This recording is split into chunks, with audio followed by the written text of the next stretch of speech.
चाणक्य नीति। अध्याय 1।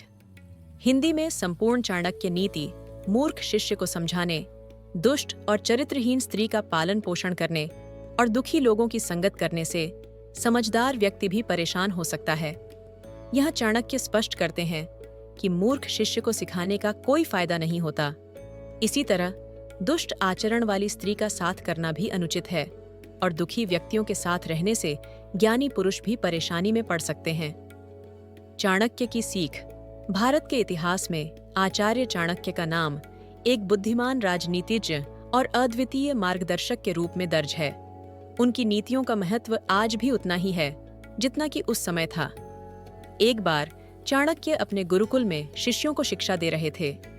अधिकांश शिष्य अत्यंत कुशल और ज्ञानवान थे, परंतु उनमें एक शिष्य था जिसका नाम माधव था। वह न केवल जिद्दी था बल्कि अज्ञानता में डूबा हुआ था।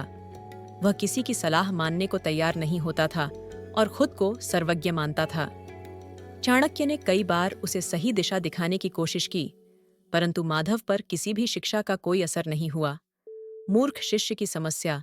माधव अपने आप को इतना बड़ा विद्वान समझता था कि उसे किसी प्रकार की शिक्षा या मार्गदर्शन की आवश्यकता ही नहीं लगती थी। एक दिन चाणक्य ने अपनी कक्षा में एक महत्वपूर्ण नीति पढ़ाने का निर्णय लिया। यह नीति थी, मूर्ख शिष्य को समझाने से एक ज्ञानी व्यक्ति भी परेशान हो जाता है। चाणक्य ने सोचा कि इस पाठ के माध्यम से माधव को उसकी गलतियों का बोध हो सकेगा। चाणक्य ने माधव से कुछ प्रश्न पूछे ताकि उसे सोचने पर मजबूर किया जा सके, परंतु माधव ने उनके प्रश्नों का मजाक उड़ाया और कहा, गुरुदेव, मुझे किसी की शिक्षा की आवश्यकता नहीं है, मैं पहले से ही सब कुछ जानता हूँ। चाणक्य ने माधव की इस हठधर्मिता को देखकर समझ लिया कि उसे सिखाने का कोई फायदा नहीं है। उन्होंने शेष शिष्यों से कहा, मूर्ख शिष्य को शिक्षा देना वैसा ही है जैसे रेगिस्तान में बीज बोना, इसका कोई परिणाम नहीं मिलेगा।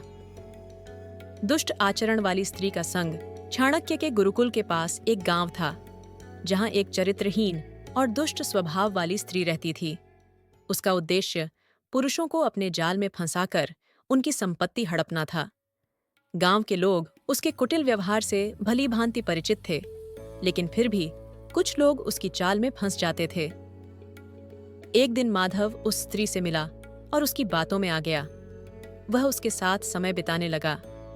जब चाणक्य को इस बात की जानकारी हुई तो उन्होंने माधव को चेताया, जिस स्त्री का आचरण दुष्ट होता है उसके संग से हमेशा अनर्थ होता है, वह तुम्हारे जीवन को नष्ट कर देगी। माधव ने चाणक्य की चेतावनी को गंभीरता से नहीं लिया और कहा, गुरुदेव, आप पुरानी सोच वाले हैं। आजकल लोगों को अपनी जिंदगी जीने का अधिकार है। चाणक्य ने उसकी बातों को अनसुना किया, परंतु वह जानते थे कि माधव का भविष्य अंधकारमय हो चुका है।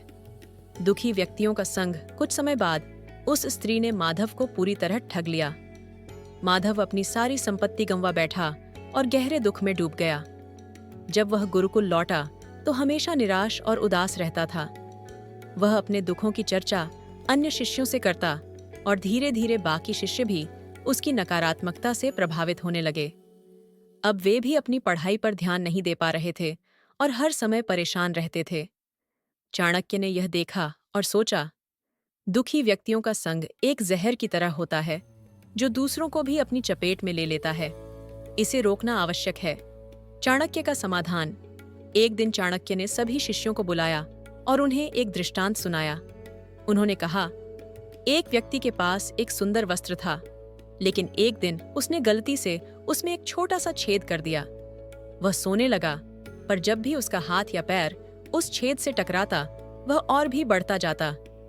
इसी प्रकार जब आप दुखी व्यक्तियों के संग रहते हैं तो उनका दुख आपके जीवन में भी प्रवेश कर जाता है और आपको भी प्रभावित करता है। इस कहानी ने शिष्यों को गहरा संदेश दिया और वे तुरंत माधव से दूरी बनाने लगे। उन्होंने फिर से अपनी पढ़ाई में ध्यान देना शुरू किया। माधव का पश्चाताप। माधव को अब अपनी गलतियों का एहसास हो चुका था।